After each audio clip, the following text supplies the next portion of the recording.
O pastor Ricardo bem disse, a Páscoa no mundo pós-moderno. Nós vamos entender um pouco dessa realidade, desse contexto, para nós, nos dias atuais. Primeira carta do apóstolo Paulo aos Coríntios, capítulo 5, versos 7 e 8. Quem achou, diga, eu achei. Glória a Deus. E diz assim o texto, estarei lendo na versão NVI. Fala assim: livrem-se do fermento velho, para que sejam massa nova e sem fermento, como realmente são, pois Cristo, nosso Cordeiro Pascal, foi sacrificado.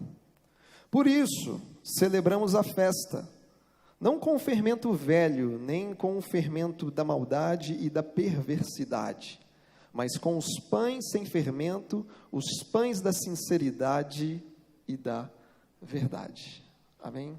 Feche seus olhos por um tempo. Pai, nós te agradecemos mais uma vez, Pai, por essa manhã, pelo privilégio que o Senhor nos dá de podermos cultuar o Senhor com liberdade. Te suplicamos, Deus, que mais uma vez o teu favor, a tua graça, Pai, possa ser derramada, liberada sobre as nossas vidas nessa manhã. Que o Senhor renove o nosso entendimento a respeito do Cordeiro Pascal, que o Senhor renove e incendeie os nossos corações, que o Senhor venha aperfeiçoar o teu poder na nossa fraqueza, e que mais uma vez, Pai, nessa geração pós-moderna, venhamos ser completamente tomados pelo teu doce e santo Espírito, para que possamos cumprir o teu propósito nesse tempo, nessa geração, conscientes do sacrifício do Cordeiro, aquele que morreu, que ressuscitou e que um dia há de voltar para nos buscar, Pai. Essa é a nossa esperança e nisso nós temos a nossa fé. Por isso oramos e te agradecemos em nome de Jesus. Amém e amém. A Páscoa no mundo pós-moderno. A recomendação do apóstolo Paulo é a seguinte: livrem-se do fermento velho, livrem-se do fermento da maldade, do fermento da perversidade, e ao mesmo tempo devemos celebrar uma festa que se chama Páscoa, porque justamente o Cordeiro Pascal, Jesus Cristo, morreu e ressuscitou. Por isso Paulo fala de festa, por isso Paulo fala de celebração. E é isso que como cristãos nós devemos celebrar, mesmo na pós-modernidade. Páscoa, para nós, é muito mais do que um rito. Páscoa, para o cristão, é muito mais do que um calendário, é muito mais que um feriado. Páscoa para nós é muito mais do que um saboroso chocolate. A Páscoa, ela é um memorial, é uma eterna expressão de gratidão, é a celebração do triunfo da vida sobre a morte, porque Cristo, o Cordeiro Pascal, derramou o seu sangue, e é esse sangue que nos garante a vitória e o triunfo sobre a morte. Resumindo, Jesus, o Cordeiro Pascal, ele de fato, ele é a nossa Páscoa. A nossa Páscoa não é uma data, ela é uma pessoa, a nossa Páscoa é Cristo, é Jesus. Mas nós estamos falando de Páscoa num período pós-moderno. E quando nós tratamos de pós-modernidade, talvez podemos pegar como pontapé inicial dessa pós-modernidade ali o período de 1950 em diante. Ali então começa a era pós-moderna. E essa pós-modernidade, ela é marcada por grandes mudanças, por grandes avanços, principalmente em 3 áreas. A pós-modernidade, ela teve as suas mudanças e avanços naquilo que a gente conhece como ciência, como arte, e como a arte mudou, né? Quem assiste jornal sabe do que eu estou falando, o conceito de arte. Ciência, arte e também no que chamamos de sociedade avançada. Essa, de fato, é a geração pós-moderna.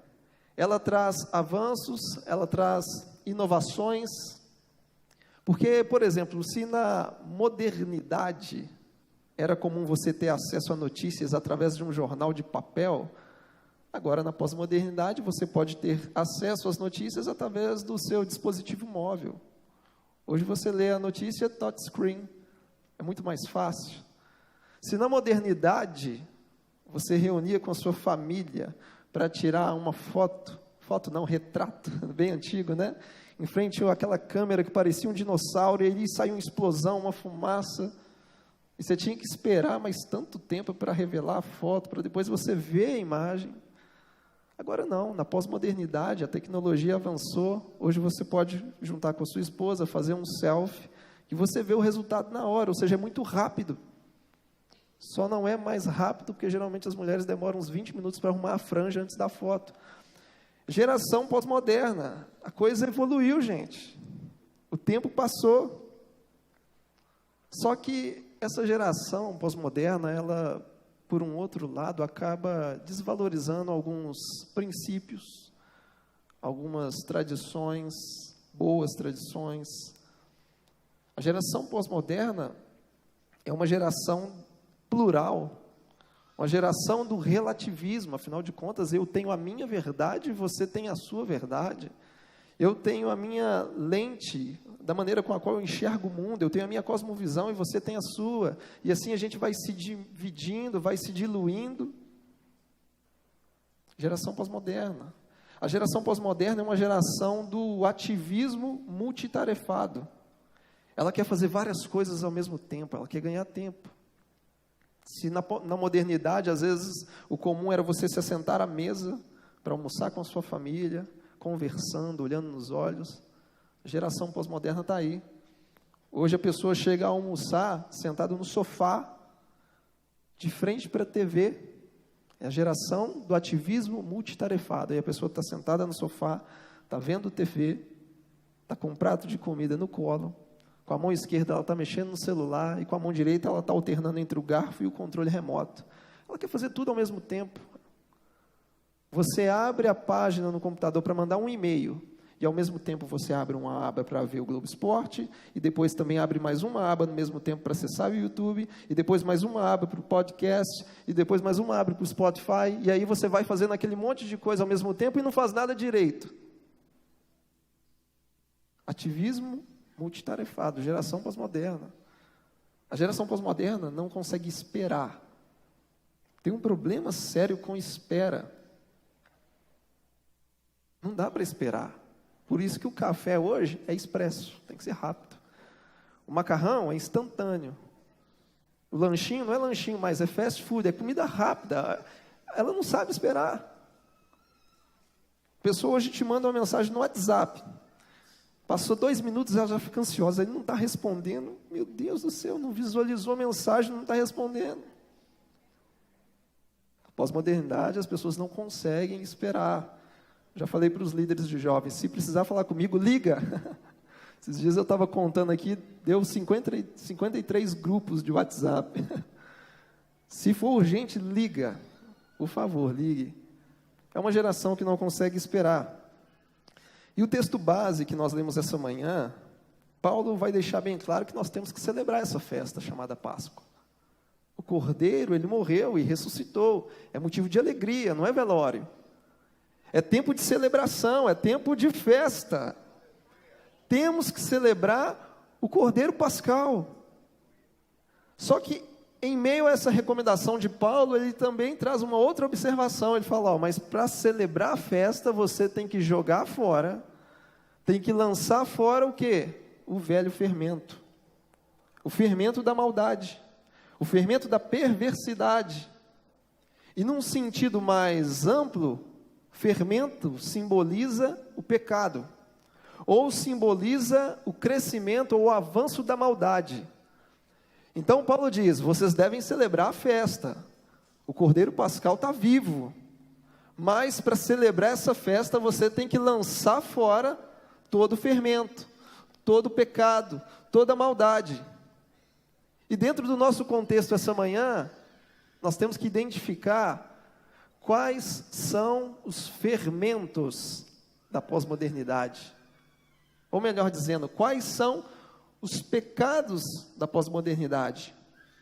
Pecados que querem nos influenciar, dominar a nossa mente, o nosso coração, nos fazendo perder a consciência do sacrifício do Cordeiro Pascal, querendo furtar o nosso coração de verdades eternas. Então, para isso, nós precisamos identificar quais são as principais, ou os principais pecados, os principais fermentos dessa geração de hoje chamada pós-moderna. E eu destaquei no estudo do Atos pelo menos três das mais conhecidas e três das mais assim recorrentes no meio da sociedade. O primeiro fermento, ou o primeiro pecado dessa geração pós-moderna é o hedonismo. O pensamento hedonista é uma filosofia muito antiga e ela surge por volta de 450 anos antes de Cristo. A palavra hedonismo vem do grego hedonê, que significa o quê? Significa prazer. O hedonismo, ele prega que o prazer é o único critério da vida. O meu critério para o meu viver é o prazer. Isso pensa, de fato, o hedonista. O hedonismo é a busca pelo prazer imediato. O problema é que essa busca pelo prazer imediato acaba empobrecendo a alma, empobrecendo o espírito. Esse hedonismo, ele tenta substituir prazeres eternos por prazeres efêmeros, passageiros, de pouca durabilidade. Para o hedonista, não importa quais os meios utilizados para se obter o prazer. Ele quer ter prazer, custe o que custar, sem importar com princípios e sem se importar com consequências. Para ele não importa, ele quer ter prazer. Alguns hedonistas pensam assim, já que Deus não existe, já que não existe vida após a morte, então eu quero ter prazer mesmo, a qualquer custo, e não me importo com as consequências. Geração hedonista. Talvez seja por isso que o apóstolo Paulo, na sua segunda carta a Timóteo, ele vai dizer que nos últimos dias, os homens serão mais amantes dos prazeres do que amigos de Deus. Por isso, como cristãos, nós devemos estar alertas, porque se existe algum prazer nessa terra, que atrapalha a nossa amizade com Deus, ou se faz maior do que a nossa relação com o Criador, nós temos que fugir. Como Paulo disse, lança fora esse fermento, abandona esse tipo de vida. Assim como Daniel, chegando na Babilônia, a Bíblia diz que ele rejeitou os prazeres, ele rejeitou os manjares, e pelo fato de ter rejeitado esses prazeres, a Bíblia diz que depois de alguns dias, Daniel e seus amigos eram muito mais inteligentes, muito mais sábios, muito mais fortes, muito mais doutos em ciência. Ou talvez assim como o Hebreus 11 vai dizer a respeito de Moisés, que ele recusou ser chamado filho da filha de Faraó, e preferiu sofrer com o povo de Deus do que desfrutar de algum tempo dos prazeres do pecado. Ou seja, assim como Daniel rejeitou o pecado ali da Babilônia, assim como Moisés rejeitou o pecado do Egito, hoje, pelo poder do Espírito Santo, é completamente possível rejeitar o fermento da pós-modernidade. Podemos sim, pelo poder do Espírito Santo que em nós habita. Então devemos lançar fora esse fermento. O hedonismo não tem nada a ver com a gente. Lançando fora. Agora, pode até parecer contradição que eu vou falar, mas não é. Hedonismo fala de prazer. Mas ter prazer em si não é errado. O prazer por si só não é errado. O problema é quando eu tenho prazer com as coisas erradas, de forma errada. O problema é quando eu tenho prazer no pecado. Aí nós temos um grande problema. Quando eu digo que o prazer por si só não é errado, Porque foi Deus quem nos criou para termos prazer. Inclusive, termos prazer nele. Tanto é que Deus nos criou para termos prazer, que Ele cria o homem e coloca o homem aonde? No jardim do Éden, que significa lugar de delícias, lugar de prazeres. Só que Adão, por causa do pecado, deixou esse lugar. Mas se por um lado Adão deixou o lugar de prazer por causa do pecado, nós somos a geração que vamos deixar o pecado pelo prazer de estar em Deus. Então Deus nos criou de fato para termos prazer. Por isso eu te pergunto essa manhã, qual é a sua maior fonte de prazer? A sua maior fonte de prazer é o prazer gastronômico? É o prazer estético? Ou é o prazer de entretenimento? É o prazer sexual?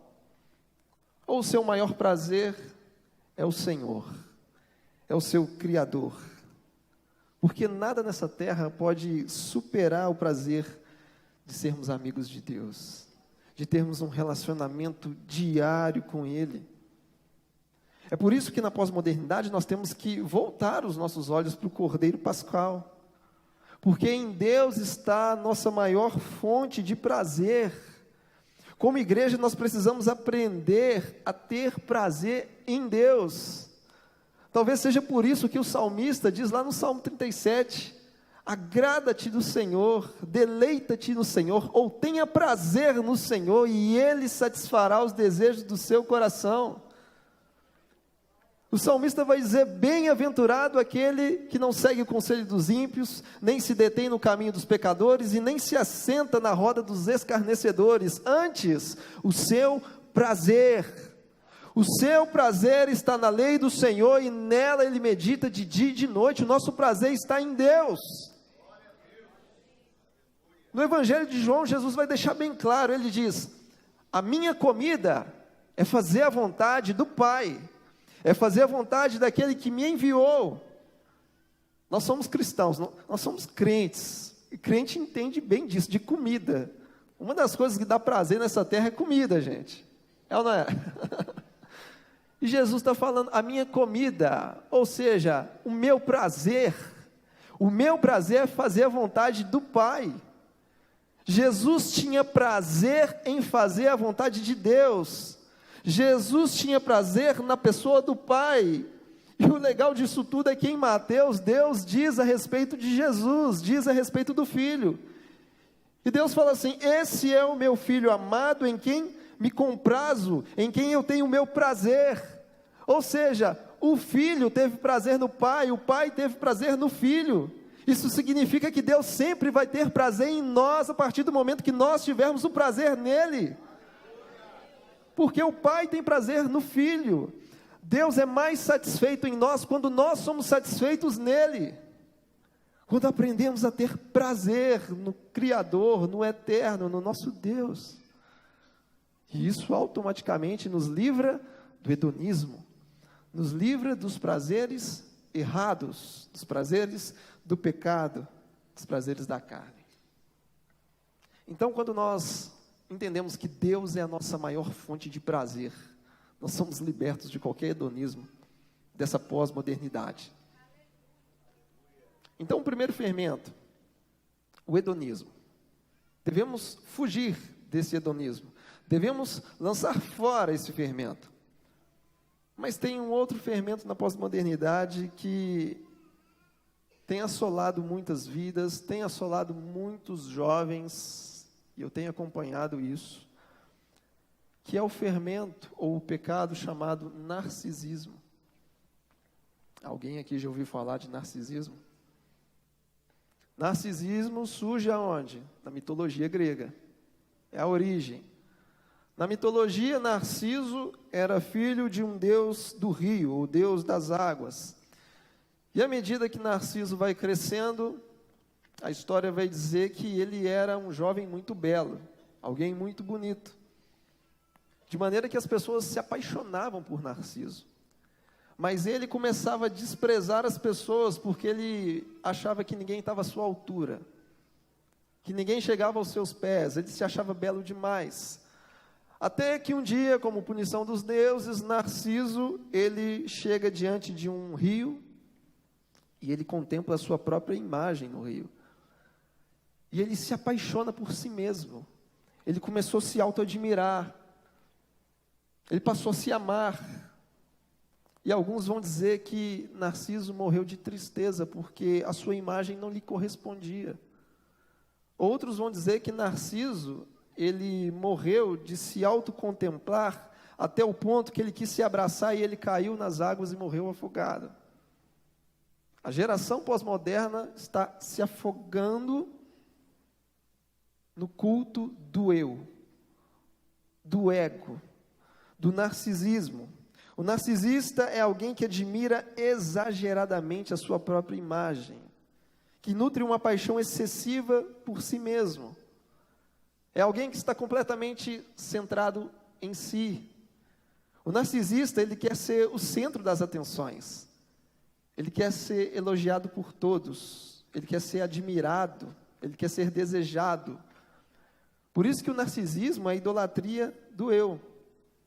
Como diz um cantor da música popular brasileira, Narciso acha feio tudo que não é espelho. Em outras palavras, Narciso acha feio tudo que não leva o seu nome, tudo que não leva a sua imagem, tudo que não massageia o seu ego. Ele não gosta, ele não concorda, porque ele tem que aparecer. E nós estamos nessa geração pós-moderna, uma geração narcisista. Basta você observar o exibicionismo nas redes sociais. Uma geração que gosta de se exibir. Basta você observar algumas selfies com tons de sensualidade. A pessoa faz uma selfie em tom sensual e ainda coloca embaixo um versículo bíblico para justificar a foto. Você sabe o que eu estou falando, né? Basta você observar as academias que estão cheias de pessoas vazias. Pessoas que estão ali não simplesmente pela qualidade de vida ou pela saúde, que isso é muito bom, mas estão ali pelo culto do próprio corpo. E se admiram. Eu não sei quem frequenta academia, mas tem umas cenas que chegam a ser até assustadoras. As pessoas ficam no espelho e fazem os movimentos assim. Eu falei assim, esse cara não tem vergonha, não? Se quer se admirar, vai pelo menos para o banheiro da casa dele. Mas... Geração narcisista. E quando a gente fala de narcisismo, a gente tem que tomar cuidado com algo chamado ego.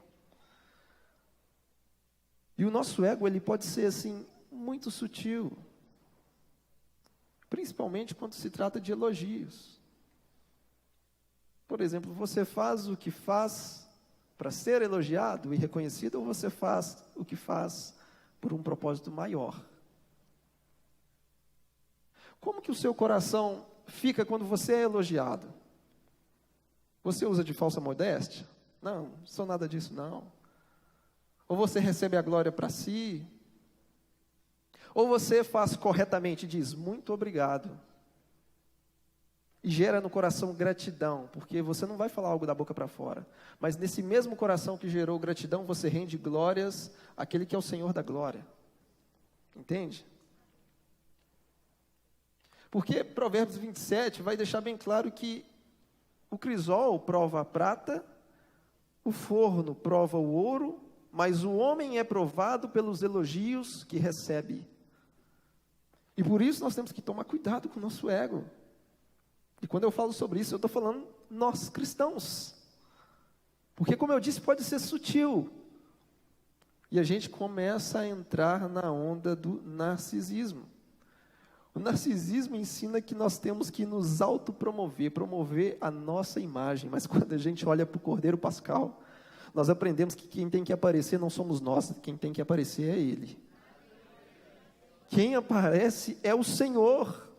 É por isso que Jesus disse, se alguém quer vir após mim, negue-se a si mesmo, ou seja, eu tenho que me anular, e não me autopromover.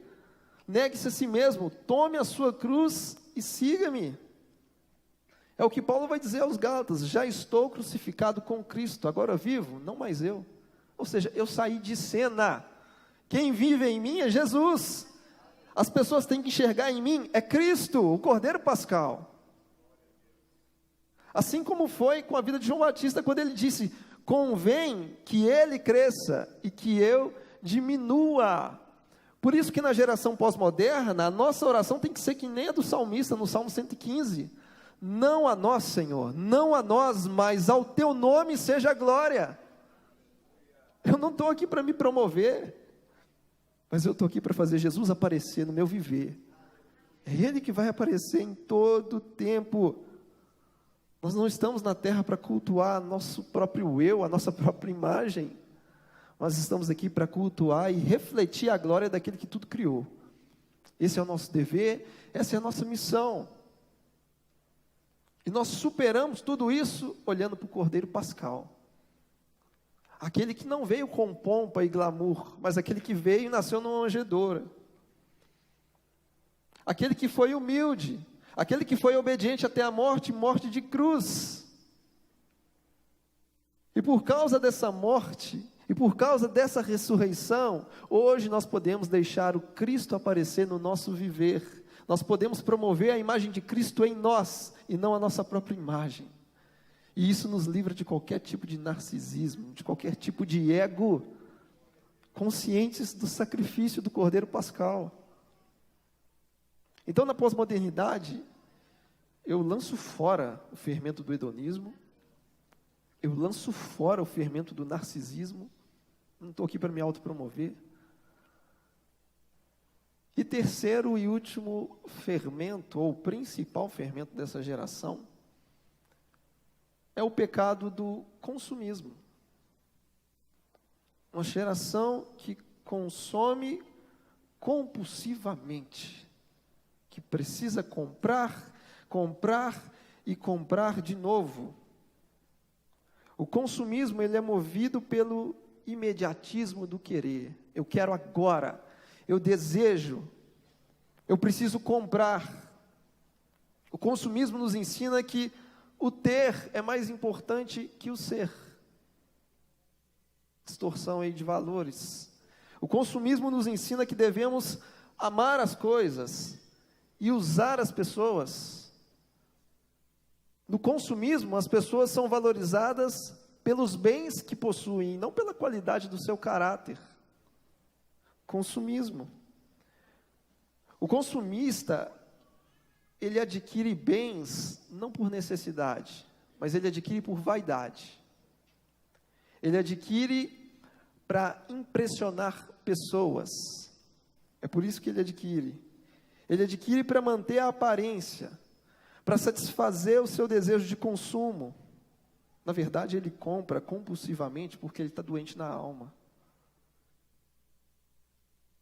E ele, pelo fato de estar doente na alma, ele não consegue perceber que esse vazio que está aqui dentro, ele não vai resolver comprando, ele só pode resolver orando e adorando.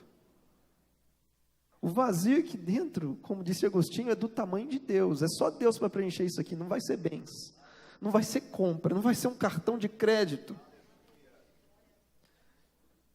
É por isso que os teóricos vão falar sobre a síndrome do consumismo, que é você comprar alguma coisa com dinheiro que você não tem,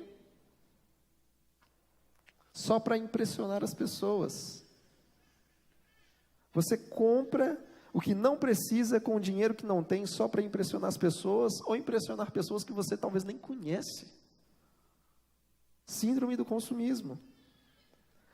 No consumismo, os olhos humanos, eles ficam seduzidos, eles ficam hipnotizados pelo marketing sedutor. Somos impulsionados a comprar compulsivamente, afinal de contas, nós estamos na era do descartável. O que eu compro hoje já não serve para a semana que vem, então semana que vem eu tenho que comprar de novo. O que eu compro semana que vem já não dá para o mês que vem, então eu compro mais uma vez, eu tenho que ficar nesse ciclo vicioso do mercado. O telefone sai um modelo novo, então eu vou comprar um novo. E aí eu vou entrando nessa onda. Por quê? Porque hoje tudo é feito para durar muito pouco. Tudo é feito com pouca durabilidade. Para quê? Por quê? Porque você precisa comprar, diz o mercado. Você tem que comprar cada vez mais. Antigamente as coisas tinham uma certa durabilidade, só que hoje não mais, por causa da era do descartável. Você compra, usa por pouco tempo, joga fora e amanhã compra de novo. Aí você fica nesse ciclo, tentando preencher um vazio que está no seu coração e que nunca vai ser preenchido. E o pior de tudo isso é quando nós confundimos relações humanas com relações de mercado e consumo. Porque o consumista, ele tende a pensar que nós estamos na era do descartável, que tudo que eu compro tem pouca durabilidade e pode ser tranquilamente substituído. E o grande problema disso, quando eu confundo relações humanas com relações de mercado, eu sou influenciado a pensar também que os meus relacionamentos, eles têm que ter pouca durabilidade, eles não podem durar nada, não podem durar muito tempo, e também podem ser friamente descartados e substituídos, assim como eu faço com os produtos, assim como eu faço com os bens. Aí está o maior perigo do consumismo. Eu já começo a confundir o que é relação humana com o que é relação de mercado. Eu já começo a confundir a relação do eu, tu, com o eu, isso. E aí o nosso relacionamento, ou os nossos relacionamentos vão se dissolvendo, vão se desfazendo. A gente acha que é tudo descartável. A gente faz uma aliança hoje e quebra amanhã, porque afinal de contas, eu faço assim com os bens materiais, por que eu não posso fazer isso com as pessoas? E o Cordeiro Pascal está apontando para a comunhão, está apontando para relacionamento, e não para as coisas, não por bens. Você não vai ser mais feliz por aquilo que você coloca no seu corpo. Você pode ser mais feliz por aquilo que você coloca no coração. Você não vai se tornar uma pessoa mais importante por usar uma roupa de marca. Mas você pode se tornar uma pessoa importante por receber a marca da promessa de Cristo. Jesus de Nazaré, fugindo desse consumismo, dessa compra compulsiva. No Evangelho de Lucas, Jesus deixa bem claro, ele diz, acautelai-vos. Ou seja, tomem cuidado com a cobiça, porque a vida de um homem não consiste nos bens que ele possui. Jesus falou isso. A vida de um homem não consiste nos bens que ele possui. Ou seja, Jesus está falando que o nosso viver não consiste naquilo que temos, mas consiste naquilo que somos em Deus. É isso que Cristo está falando. Na versão NVI, em 1 João 2,16, João diz, pois tudo que há no mundo, a cobiça da carne, a cobiça dos olhos e a ostentação dos bens, não provém do Pai, mas provém do mundo. Paulo também diz ao Timóteo, pois nada trouxemos para este mundo e nada podemos levar, por isso, tendo o que comer e com o que nos vestirmos, estejamos com isso satisfeitos. Porque a nossa maior satisfação é Deus, o nosso maior prazer é Ele. Então, tendo o que comer, tendo o que vestir, glória a Deus por isso. Porque o meu coração está preenchido por algo maior do que um bem material. O meu coração está cheio de Deus, está cheio do Espírito da vida. Nada me falta, eu não tenho falta de nada. Eu sou pleno porque tenho o Senhor. Não preciso comprar algo para me completar, eu já sou pleno com Deus. Isso basta. Isso é suficiente. Não podemos confundir relações humanas com relações de consumo e mercado. O nosso viver não consiste naquilo que temos, mas naquilo que somos em Deus. E como disse Paulo, nós nada trouxemos para esse mundo e nada nós vamos levar daqui, porque caixão não tem gaveta. Você não vai levar nada, nada. E para a gente finalizar falando de consumismo, talvez um dos princípios que mais me impactaram na palavra, de como vencer ou de como observar decisões que nos livra desse consumismo, desse materialismo, desse imediatismo para querer comprar, foi a própria vida de Abraão, em Gênesis 14. Porque em Gênesis 14, Abraão ele está voltando da guerra. E quando Abraão ele volta da guerra, ele recebe duas propostas. Ele recebe ali duas ofertas. A primeira oferta, Abraão recebe do rei de Sodoma. E o rei de Sodoma vira para Abraão e fala assim, Abraão, me dá as pessoas que eu te dou os bens. Abraão, vamos fazer um negócio, troque comigo, eu tenho muitas posses. eu tenho muitos tesouros, eu tenho muitos bens, mas você tem pessoas, Abraão. Me dê as pessoas, Abraão, que eu te dou os bens, eu te dou as posses. E Abraão, o que ele fez? Ele disse não. Eu não vou trocar as pessoas por coisas. Eu não vou trocar as pessoas por bens. Eu não vou trocar esses relacionamentos por riquezas dessa terra. Essa foi a decisão de Abraão. E no mesmo capítulo, Abraão recebe uma segunda oferta, só que agora não foi do rei de Sodoma.